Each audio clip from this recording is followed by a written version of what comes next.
Marsala, le meilleur de tous les cornes de bœuf.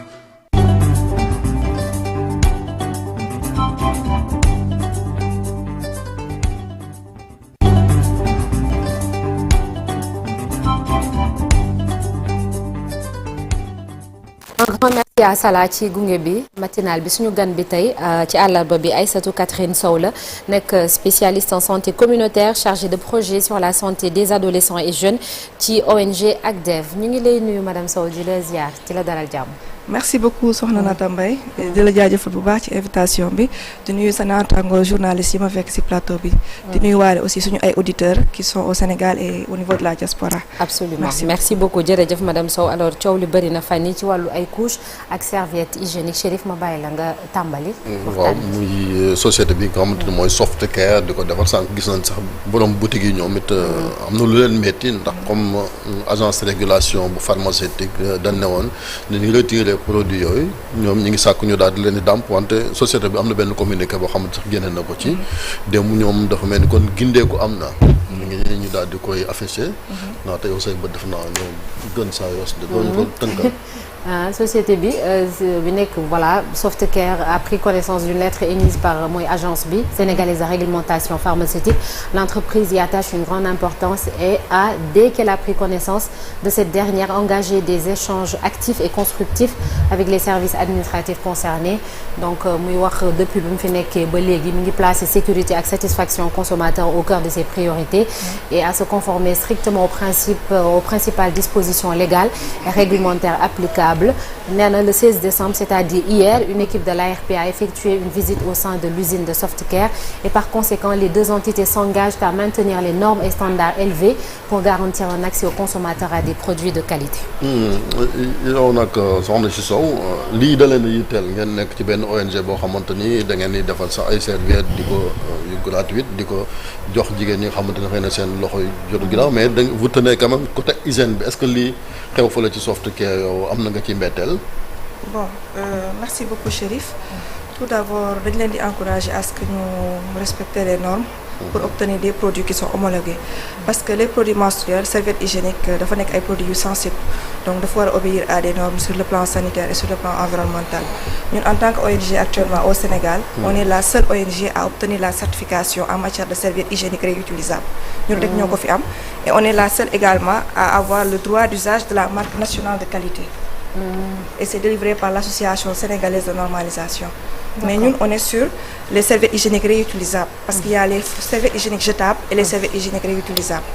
Donc comme entreprise comme Softcare ak yeneen entreprises yi qui sont dans l'industrie ñoom ils sont sur les serviettes hygiéniques jetables.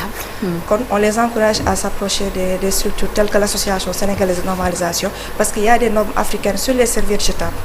Par rapport aux serviettes hygiéniques réutilisables aussi il y a une norme africaine ñun moom lañu topp on a suivi le processus de certification jusqu'à l'obtenir. Et actuellement nos serviettes sont normées sur le plan sanitaire et respectent également les normes sur le plan environnemental amul benn tooke amul benn loraange ci ñi nga xamante ne dañ koy jëfandikoo. loraange da ngeen koy maye. En tant que ONG dañuy maye parce que au niveau des espaces on a 4 espaces conseils adolescents et jeunes. On en a 2 à Dakar benn bu nekk à Pikine à Yeumbeul. À Fatick et à Louga après avoir fait la production dañuy def des dotations au niveau des espaces conseils ñu may ko aux cibles jeunes parce qu'on a des programmes de santé pour la cible adolescente et jeune. pour xale yu jigéen ñi dem foofu di ko jël gratuitement serviettes hygiéniques réutilisables. avec nos cibles waaw maintenant aussi on travaille avec des partenaires. tout d'abord bon peut-être rappeler que ACDEV c'est une ONG sénégalaise créée par des Sénégalais qui a aujourd'hui 34 ans d'existence.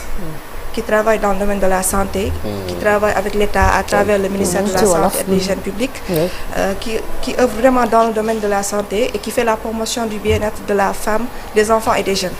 Donc ça c'est un rappel que je fais et qui intervient vraiment dans pratiquement, qui a intervenu dans toutes les régions du Sénégal. Et actuellement on est très actif dans les régions de Dakar, Fatick, Louga, Saint-Louis, Matam et Sédhiou. yéen a ngi ci biir réew mi xam naa dañ ci ñëwaat mais loraange gi maanaam utiliser comme li xew ci waaw parce que lii quand même scandale la ñun en fait une mauvaise utilisation des serviettes hygiéniques mën na entraîner comme par exemple des infections comme des candidoses par exemple sur le plan sanitaire su ñu waxee candidose c'est-à-dire c'est les champignons yi nga xamante ne dañuy proliférer wu à force d'avoir l'humidité dafay tax nit ki mën na am infection boobu na ñuy wax les mycoses vaginales ça c'est une des infections beneen infection bi c'est les vaginoses bactériennes qui font en fait yi tax flore vaginale day am déséquilibre. loolu tamit une mauvaise utilisation de serviettes hygiéniques wala utiliser des serviettes qui sont pas normées. mun na ko indi en termes de conséquences. Des irritations cutanées également mun na ñëw en matière de conséquences. Et également des infections sur l'appareil urinaire à travers les cystites. On parle de cystite. C'est-à-dire qu'à force d'utiliser les serviettes, vous voyez parfois des jeunes qui utilisent une serviette pendant 8 heures de temps, c'est pas normé. La norme c'est entre 4 heures voire maximum 6 heures de temps pour que nit ki mën a changer serviette hygiénique bi. Mais vous voyez parfois une étude a été faite par le ministère de la Santé dans la région de Kaffrine buy wane ni que une fille utilise une serviette 8 heures jetable mu changer ko à 20 heures. Et là c'est pas une bonne chose. du loolu lañ santaane. léegi tey jii xëy na benn marque la ñuy wax muy Softcare naka la ñu mën a xam ci marché bi am na ay marques yu bëri yu proposé ay serviettes hygiéniques réutilisables utilisables jetables am na ñoo xamante ni peut-être boobu moom moo leen gënal léegi nan lañ mën a def ba xam yan serviette la ñu war a mën a utiliser parce que sànq yaa ngi wax association sénégalaise de normalisation fan lañ mën a maanaam comment faire son choix ci ñi nga xam ne dañoo bëgg a utiliser serviettes yi baax yi. Il y a aussi les tampons aussi buñ ko fàtte. Effectivement. Bon, actuellement au Sénégal, d'après l'association sénégalaise de normalisation, il y a aucune structure qui est certifiée même en matière de serviettes hygiéniques jetables. Amul. Lépp c'est importé. Waaw. Donc c'est seulement les serviettes hygiéniques réutilisables qui sont certifiées. te ñun ñoo ko amagum. Actuellement. kon maanaam li jóge biti réew ñu koy jëfandikoo nii risque ngi ci parce que xamuñu c'est pas certifié par les autorités sénégalaises à travers l'association sénégalaise de normalisation. C'est ça en fait. kon à travers li xew nii ci Softcare peut-être mën nañ état war na ci mën a porox ndoll pour jël ay mesures parce que tey lu nga xamante ni dañ ko war a utiliser mu mën a am njeexital ci suñu wér-gu-yaram war nañ ko mën a yóbbu laboratoire analyser ko ba autoriser ko ñu soog ko war a mën a jaay. Effectivement. Donc on lance un appel à l'État avec les ministères de la Santé, ministère de la Famille, de l'Action sociale et des solidarités à ce que vraiment ñu mettre en place des unités de fabrication wala ñu accompagner en tout cas les structures qui sont dans cette lancée-là à la certification au moins. mais réutilisable bi ak beneen bi nga xam ne da ngay pare sànni ko lan mooy différence bi ci composition bi la wala parce que bi nga xam ne dañ koy sànni dafa am coton fin am polymère super absorbant et cetera donc yéen seen bos yan composition la am yu nga xamante ni boo koy utiliser waat tamit du am jafe-jafe. du am jafe-jafe déjà par rapport ak processus de certification. serviettes yi dañ koy tester au niveau du laboratoire. On fait le test d'absorption. maanaam ñu xool est-ce que matière bi ñu utiliser day absorber bu baax. ça c'est le premier test bi ñu def. bu ñu defee loolu ba pare ñu def test microbiologique pour xool est-ce que tissu bi ñu utiliser amul ay germes yuy cause ay infections. Nous on a été rejeté à 2 reprises.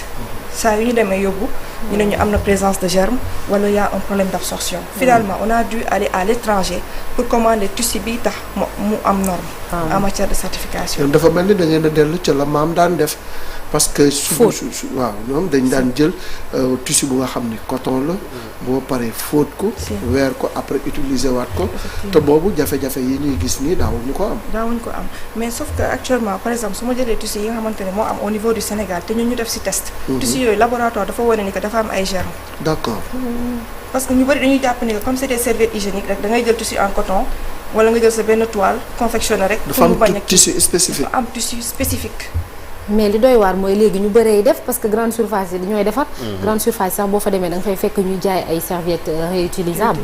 ñu bëri ñoom ñooy defar léegi. ñoo ngi defar di jaay loolu nag état bi da cee war a jël ay mesures. pour encadrer ko parce que tissu yi nekk au Sénégal nous on a fait pratiquement le tour des boutiques pour chercher en tout cas le tissu adéquat mais le tissu qu'on a trouvé au Sénégal bi ñu ko yóbbee à association sénégalaise de normalisation ñu def ci test laboratoire il y a la présence de germes.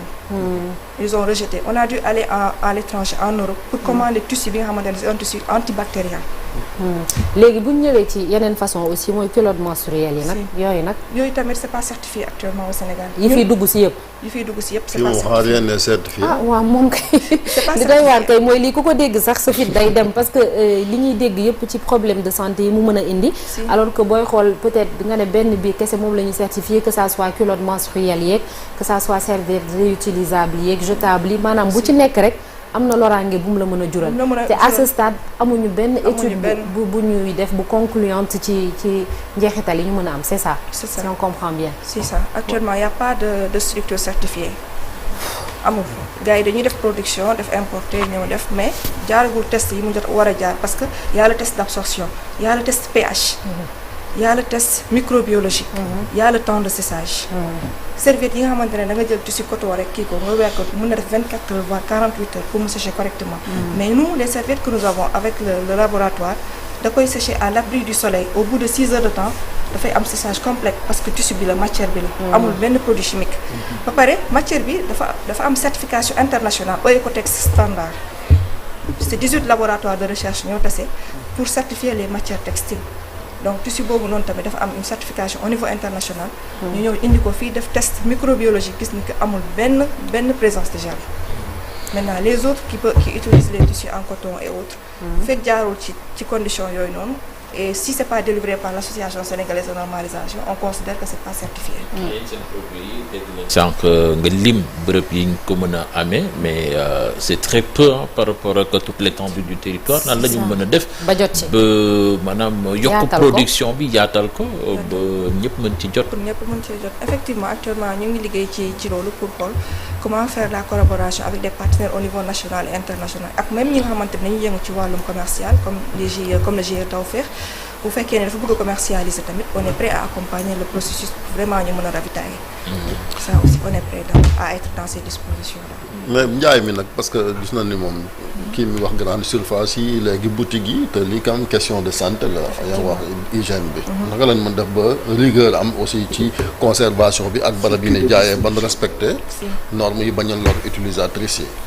Par rapport ak loolu moom on va vraiment interpeller les autorités ñun en tant que partenaire aussi dinañ ñëw en appui ñëw renforcer pour que vraiment ñu am des structures qui vont vraiment se charger de ces questions là ba mën ko jaay ci anam yi nga xamante ne moom lañ ko war a mën a jaayee. mu bañ a nekk loo xam ne c'est par-ci par-là parce que sinon day poser ay infections yu bëree bëri. en tout cas ñu ngi ciy liggéey ak ministère de la santé. Actuellement la direction santé mère enfant moom it mu ngi liggéey ak association sénégalaise de normalisation pour que ñu am surtout la norme en matière de serviettes hygiéniques jetables parce que pour les serviettes hygiéniques réutilisables moom on a déjà la certification. Maintenant on vient de l'avoir on va collaborer avec les autorités le ministère de la famille production bi gën a yaatu pour la production bi gën a yaatu. ñëpp mën ci am accès. parce que c'est réutilisable pendant 2 maximum à 3 ans. nga ko mën 2 à 3 ans maximum nga ko mën a utiliser waat. léegi bu ngeen léegi en attendant loolu noonu di am maintenant lan la ñuy conseiller ñuy jëfandikoo serviette hygiénique maanaam mënut a ñàkk. léegi lan la ñuy def kon finalement. C'est un grand défi à relever. C'est ça. Maintenant, il va falloir que ñu dem vraiment dans l'action pour corriger le plus rapidement possible avant que muy causer ay dégâts parce que ñu bëri déjà en tout cas yenn études yi wane nañu que beaucoup de jeunes filles même ne sont même pas préparées à l'arrivée des règles. Ça c'est un grand problème. Beaucoup aussi ne sont pas préparés à la gestion de l'hygiène menstruelle. Loolu tamit c'est un autre défi. C'est vrai. Donc à l'utilisation également des serviettes qui sont jetables et réutilisables aussi il va falloir un encadrement ñu encadrer leen. sans compter que ñenn ñi sax pour jot sax ci serviette hygiénique yooyu lu jafe la. parfois dafay dem sax ba dafay indi ay difficultés ci xale yi jigéen yi jàngi. ndax bu ñu demee peut-être dañu am problème toilette wala problème sax serviette ci boppam. ba pendant une semaine wala durée règle bi 5 jours yooyu noonu yëpp du ñu dem école dañuy toog. ça c'est un problème aussi. C'est un grand problème effectivement. Il y a des pourcentages il y a des taux qui montrent qu'il y a des jeunes filles qui s'absentent. Quand elles voient leurs règles loolu tamit c'est un défi qu'il faut régler. En tout cas on est là on est ouvert au partenariat on est ouvert aux discussions pour accompagner les structures. Et aussi faire la production pour mën a satisfaire la demande. ak maison d'arrêt pour femmes yi aussi. oui ñoom tamit. soxna yi nga xamante ni caabi da leen a féete ginnaaw. effectivement ñoom tamit si ay cibles lañu bokk. ren dañoo am autorisation de la direction générale de l'administration pénitentiaire. pour intervenir dans les prisons de Dakar Fatick ak Louga. On a déjà eu à faire une intervention à la maison d'arrêt de Liberté 6, à la MAC de Rufisque et à la prison des mineurs de Forbé récemment. ñoom soxla nañ ko trop surtout réutilisable yi moom. dimbale leen ci baax na classe ak Malick yi intervenir ci prison yi. parce que affaire soft care la mooy même association yi défendre consommateur yi dégguñ leen ci. parce que quand même lii lu doy waar la. c'est ça libération ba ki dem li mu ñuy wax mooy am na benn agent. bu ko yëgoon signalé ñu daax au lieu ñu jëli mesure retirer produit yooyu ñu daax ko. ba mu jur fi scandale donc j'espère que waru yam rek ci communiqué bi ne ñoom ak agence de régulation pharmaceutique gindee ko am na comme si de rien n'était donc il faut qu'on en tire toutes les conséquences ba beneen yoon lii bañ a amati parce que c'est une menace sur la santé des populations parce que réew mi aussi loolu dafay manqué waaw danoo sàggan trop waaw lii communiqué bi ça expose vraiment les femmes parce que dafay indi une vulnérabilité accrue aux bactéries bëri na ay complications yi nga xam ne mën na leen ko jural mën na dem sax ba ci infertilité donc moo tax ku ci utiliser serviette nga gis ni jigu la am nga ay irritation am nga ay manifestations yu nga xam ne c'est pas naturel da ngay dem sa gynécologue nga jege ko c'est important parce que lii xëy na agent bi moo ko dénoncé amaana am na jigéen ñu nga xam ne utiliser nañ ko gis ci loolu te xamuñu fan la ñuy dem wala amuñu benn réaction pour dénoncer ko donc depuis 3 ans présente au Sénégal depuis 3 ans mu ne l'entreprise y attache une grande importance dès qu'elle a pris connaissance de cette dernière engager des échanges actifs constructifs non il faut mener une enquête interne déjà ñu xool les responsabilités état bi tamit agence bi nga xamante ni moom moo fa demoon ñu xool qu'on prenne des sanctions parce que mënul nekk comme ça ñu passer sous silence ce qu'ils ont fait parce que coton fait bi ñu utiliser moom moo atteindre date de péremption ñu continuer di ko déférer buñ ko signalé wutoon kon kenn du ko yëg ñu jaay ko nu dugal ko am na ku nekk ci biir loolooy lanceur d'alerte maanaam waa ji lim def et puis y a une loi boo xam ne dafa protéger les lanceurs d'alerte donc état bi nga xamante ne voté na loi bi agent boobu nañ ko dañ ko war a réhabiliter lii mooy lanceur d'alerte dëgg nag c'est ça alors madame Sow sànq yaa ngi doon wax tamit ni am na xale yu jigéen ñi ci même ci utilisation bi déjà rek bu ñu ñëwee xamuñu naka lañ koy utiliser pourtant école am na matière yoo xam ne dañ fay jàngale genre économie familiale peut-être bu ma juumul dañuy jàngal xale yu jigéen ñi aussi bu ñu tolloo noonu adolescence puberté seen règle bu ñëwee lan moo tax ba éducation boobu noonu mu xaw a peut-être faire défaut ci xale yi moo ne dañ koy jàngi école te peut-être sax seen kër boo fa nekkee ak sa yaay loolu bu commencé dinañ la ko wax lan moo tax ba xale yi mënuñu koo maîtriser wala dafa doyul da nga yaakaar. bon loolu am na ci ñàkk doy bi da cee am ba pare tamit y a les tabous en tout cas dans certaines familles qui ne parlent pas de ces questions-là dañ ko aborder ak seen ay doom ñu bëri dañuy ut ay informations sur le net wala di demander à leur père te parfois elles n'ont pas la bonne information donc ce serait bien que ñu accentuer en tout cas ñu renforcer la communication sur la gestion de l'hygiène menstruelle vraiment pousser les jeunes à ce que ñu gën a xam comment utiliser et comment surtout se comporter comment bien gérer ses règles pendant cette période qui est un peu délicate d'accord comme bi aussi daf ci jouer parce que parfois xëy na da ngay seet bu gën a yomb alors que bi gën a yomb gën a baax effectivement ñun li ñu gën a rassurer rek par rapport ak bi c'est que l'ARP est membre du comité de certification agence de régulation pharmaceutique bi génne communiqué la dernière fois sur l'entreprise moom moo nekk il est en même temps dans le comité de certification ñoom ñoo délivré ce certificat là à travers l'association sénégalaise de normalisation il y a aussi la division de la santé de l'adolescent bi nekk au niveau du ministère de la santé et de l'action sociale à travers la DCMI donc côté boobu tamit ça nous rassure d'accord voilà le fait de les avoir léegi ci information yi ngeen am peut-être à part marque bii nii ñuy mettre en cause nii moom dong nga fi nekk di ko fi defar wala am na yeneen yoo xam ne ñi nekk nañ fi tam di ko defar wala tout le reste dañ koy importer mu dugg bon voilà amoo leen ci information à ma connaissance moom rek lañ fi gis sinon le reste dañ koy gis dans le marché dans les grandes surfaces amaguñu écho am na beneen entreprise buy defar fa serviette hygiénique jetable te mu installé wu fii ci Sénégal mais on va continuer à chercher pour en savoir un peu bu ñu nee réutilisable mooy bu nga xam mën nga ko jëfandikoo fóot ko jëfandikoo waat ko effectivement ñaata yoon nga ko war a jëfandikoo fóot mi nan la war a demee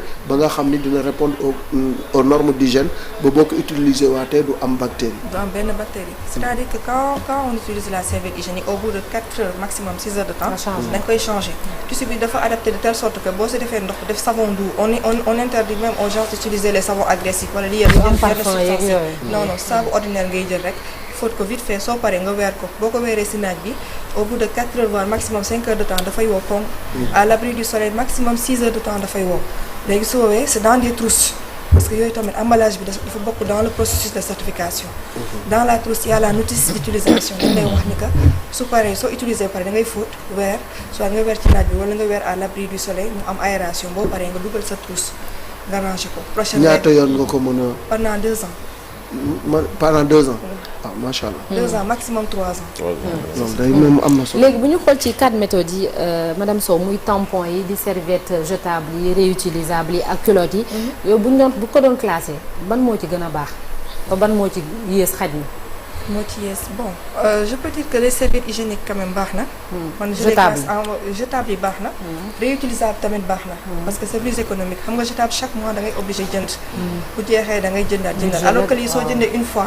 mën na la tey pendant maximum 3 ans. minimum 2 ans maximum 3 ans.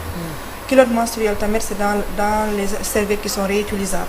parce que da nga koy utiliser mais comme actuellement c'est pas encore normé c'est pas certifié mënuñu xam temps utilisation bi combien de temps lay durer. D'accord. mais man tey su ma doon def classement au niveau du Sénégal je dirais que c'est les serviettes hygiéniques réutilisables. parce que moo gën a économique te mooy gën a mën a jëriñ population yi nga xamante ne daanaka du ñu am peut-être chaque mois. di mën a jënd ay serviettes hygiéniques. boîte bi ñaata lay def. boîte bi on a les packs à 4 et les packs à 6 ak pack maternité sax ñi nga xamante ne ñuy soog ay wërsëg yu bees am na. nga xam ne dañuy kii lu bëri dañ koy soxla waaw dañuy soxla ak c'est la taille même la plus grande taille XXL lañ ko tuddee. donc ñooñu nga xamante ne dañuy soxla dañuy am saignement yu bëree bëri. mën nañ ko utiliser c'est normé c'est certifié. amul benn loraange. D'accord. Merci beaucoup merci madame Aïssatou Catherine Sow. ma fàttali ni spécialiste nga en santé communautaire chargée de projet sur la santé des adolescents et jeunes ci ONG ACDEV vous restez avec nous madame Sow ñu tàggatoo léegi. ñu dem xooli ji l'Observateur ak Record li ñu xëyee tey.